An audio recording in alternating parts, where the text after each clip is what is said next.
Prevención de accidentes de transportes en carretera. Los transportes constituyen un recurso vital para la sociedad por su cometido de distribuir los bienes entre comunidades dispersas en un entorno globalizado como parte de la logística de la cadena de suministros dentro de ese contexto. Por ello, es indispensable evitar las amenazas contra su continuidad funcional a fin de propiciar la viabilidad y el progreso social. Las amenazas contra la continuidad funcional de los transportes impiden que los bienes lleguen a su destino y se denominan como las 4A: averías, accidentes, alteraciones de ruta y agresiones. Las medidas para evitar estas amenazas, que pueden ser de naturaleza accidental, incidental o intencional, comprenden: reaccionar ante lo accidental, anticipar ante lo incidental y dificultar la acción de los agentes causantes, el enemigo, ante lo intencional. Los accidentes y las agresiones atraen la mayor atención por su mayor potencial de pérdida y porque la ocurrencia de las otras dos derivan en estas últimas. Los accidentes pueden ser de naturaleza accidental cuando los provoca un agente ajeno o incidental cuando los daños son causados por el propio transporte. Las agresiones pueden ser de naturaleza accidental cuando son causadas por algún fenómeno de la naturaleza o intencional cuando son causadas por un origen antropogénico. De acuerdo con el Instituto Mexicano del Transporte, en 2021 ocurrieron más de 15,000 accidentes y de acuerdo con la Asociación Nacional del Transporte Privado, ANTP, en ese año ocurrieron más de 9,000 robos a transporte de carga, lo que significa que la amenaza de mayor incidencia son los accidentes, que proyectan las mejores posibilidades de evitarse por su naturaleza incidental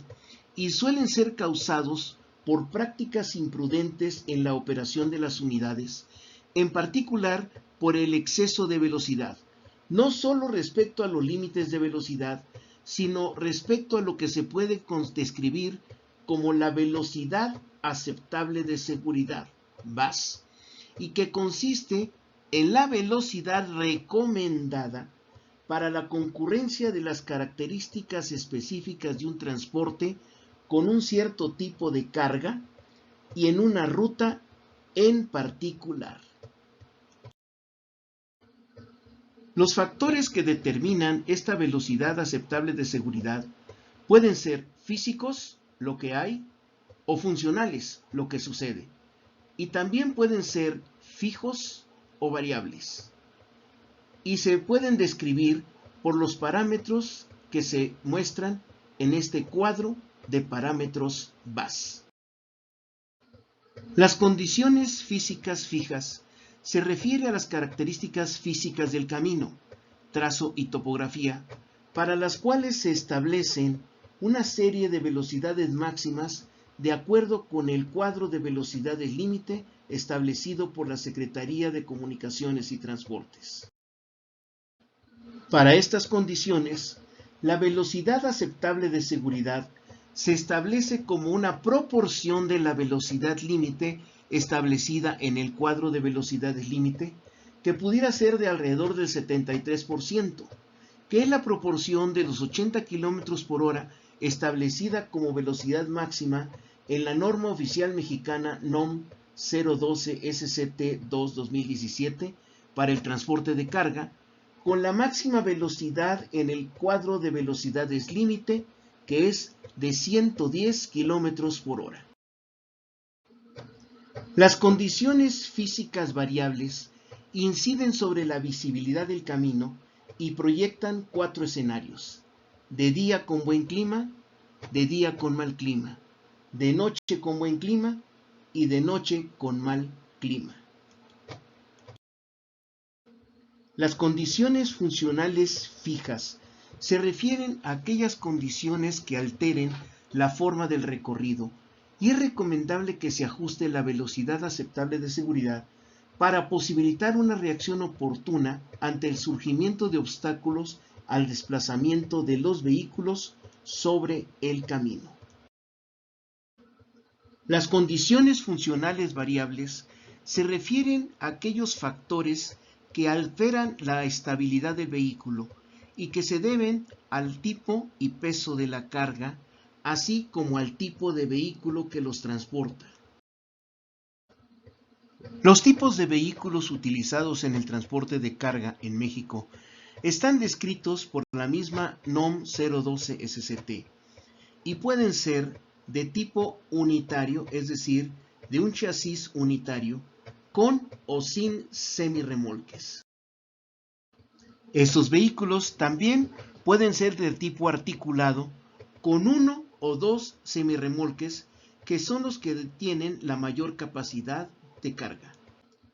Un quinto factor puede ser el surgimiento de condiciones aleatorias, por lo general causadas por agentes externas al vehículo, que obliguen a una detención total. El propósito de esta velocidad aceptable de seguridad es operar el transporte en condiciones favorables para reaccionar con oportunidad ante alguna amenaza contra su desplazamiento que obligue al operador a detenerse o realizar alguna maniobra de evasión, condiciones que comprenden la estabilidad del vehículo y una velocidad que permita su frenada en la distancia más reducida posible. La aplicación de estos criterios de velocidad aceptable de seguridad puede incrementar los tiempos de recorrido y reducir la disponibilidad de las unidades, lo que podría a su vez incrementar el costo de operación de los transportes, el flete, pero proporciona condiciones más favorables para evitar los accidentes al dar mayor oportunidad a la reacción del operador ante amenazas y reducir la distancia de frenado de emergencia, reduciendo los costos por daños que en 2021 representaron la pérdida de más de 3,000 vidas, más de 8,000 lesionados y daños materiales por más de 1,600 millones de pesos. Por ello, la conveniencia de su implementación es que constituye un recurso controlable y efectivo para evitar estas amenazas y en consecuencia, si no evitar, al menos reducir las consecuencias derivadas de su ocurrencia, predominantemente en términos de beneficios financieros. El efecto financiero de un accidente se puede ilustrar con este ejemplo. Tenemos un transporte que lleva una carga de 10 toneladas de prendas.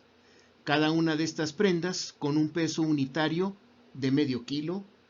con un costo unitario de 1,000 pesos y precio público de 2,000 pesos. De tal suerte que el valor de la carga es de 20 millones de pesos. Si ocurre un accidente y se pierde la carga, el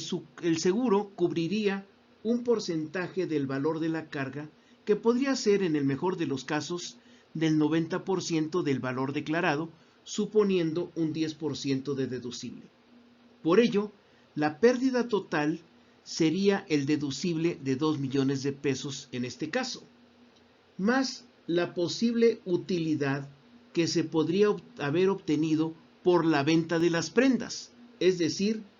22 millones de pesos en total para este caso de ejemplo. Adicionalmente, la posible pérdida del mercado, porque un nuevo suministro de prendas ya no tendría clientela, ya que probablemente las habría adquirido con un competidor, incluso canales de la delincuencia.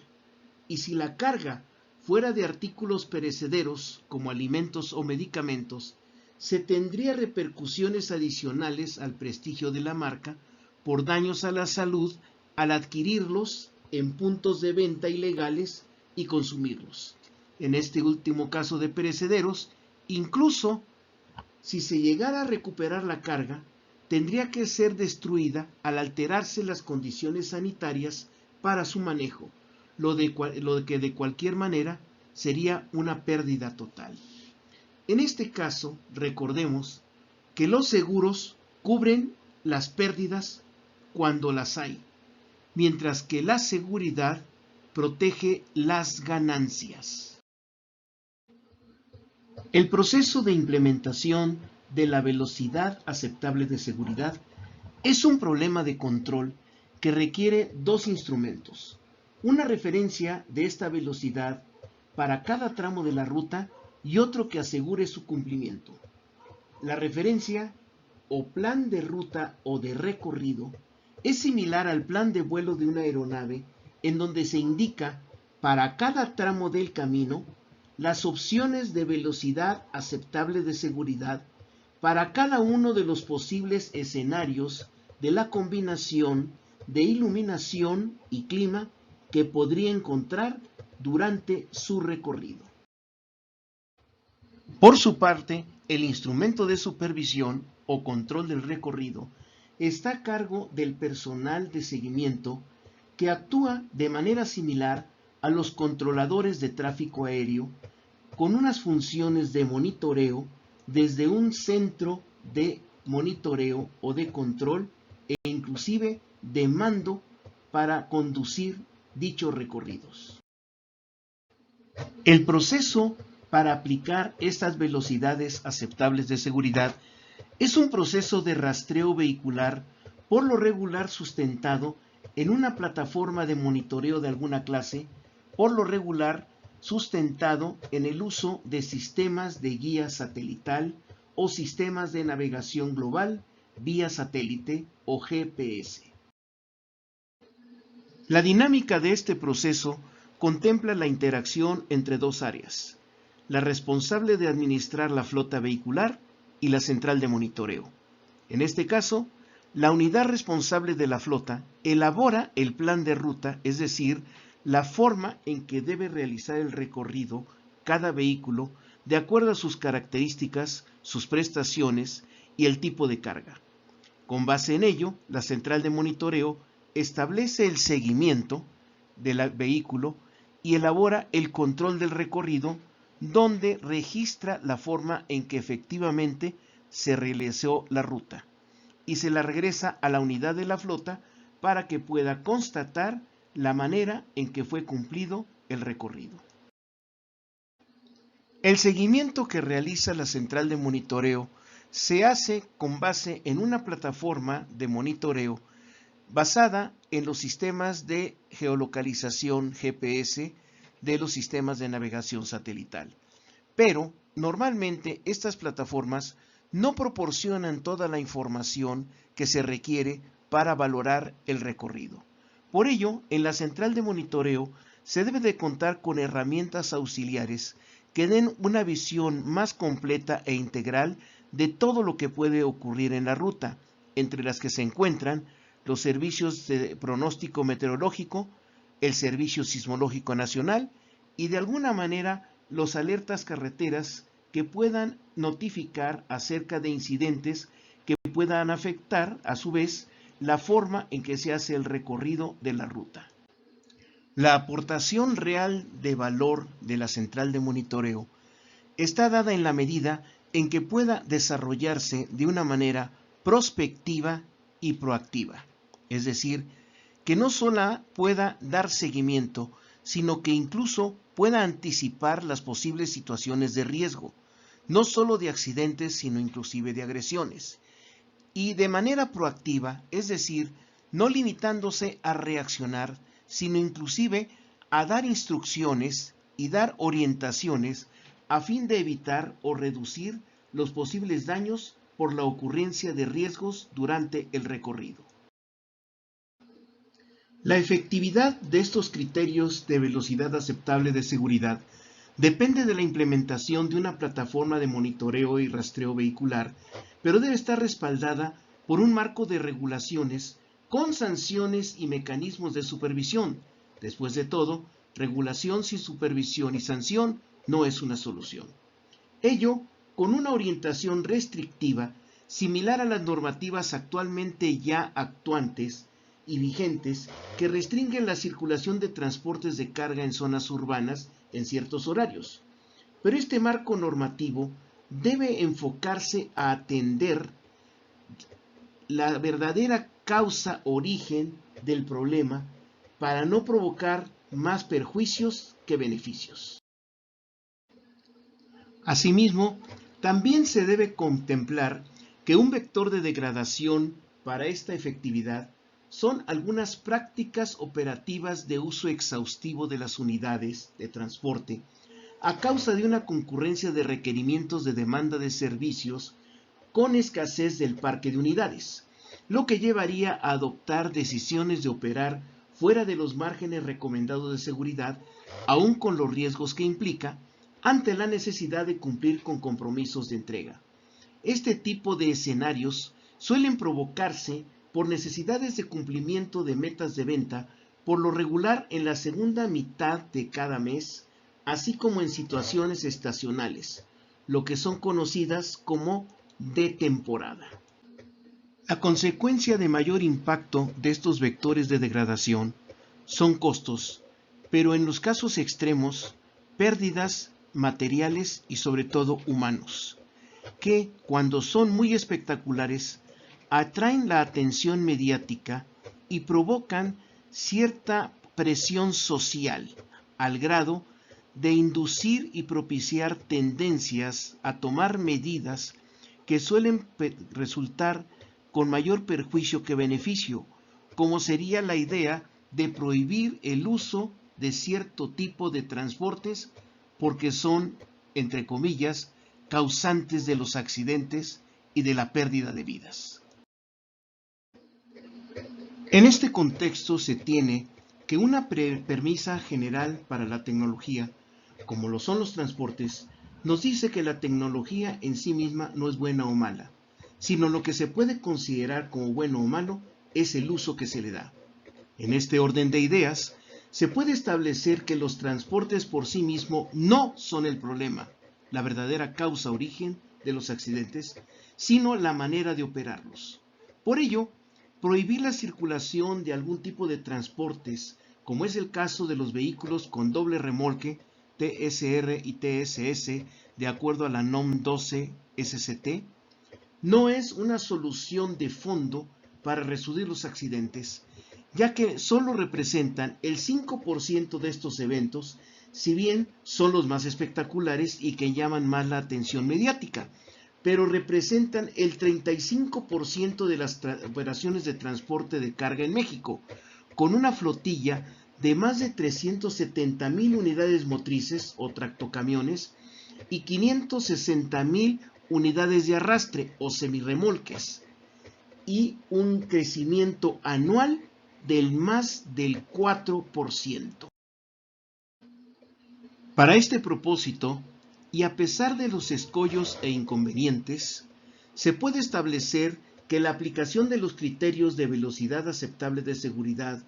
se proyecta como la mejor opción, no solo factible sino viable, para reducir el número de accidentes y, en consecuencia, los costos de pérdidas asociados, tanto de índole económica, por daños y pérdidas de los bienes, penalizaciones por incumplimientos e incluso sanciones por quebrantamiento de normas de tráfico, así como extorsiones por corrupción, como la de mayor importancia en la sensibilidad social, las vidas humanas. De tal suerte que, aunque la implementación de la plataforma de recursos tiene igualmente un costo de instalación y operación, se estima que puede compensar sobradamente los posibles costos de las pérdidas por la ocurrencia de esta amenaza, de acuerdo con el cuestionamiento base para esta disyuntiva: ¿cuánto vale lo que se quiere proteger? ¿Cuánto cuesta protegerlo? En el caso de los transportes, lo que se pretende proteger no es tanto el valor de los activos, sino el valor del negocio que se puede hacer con esos activos, es decir, lo que se puede obtener al operar los vehículos o lo que se puede obtener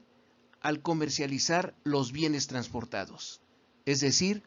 lo que nos permite obtener ganancias o utilidades,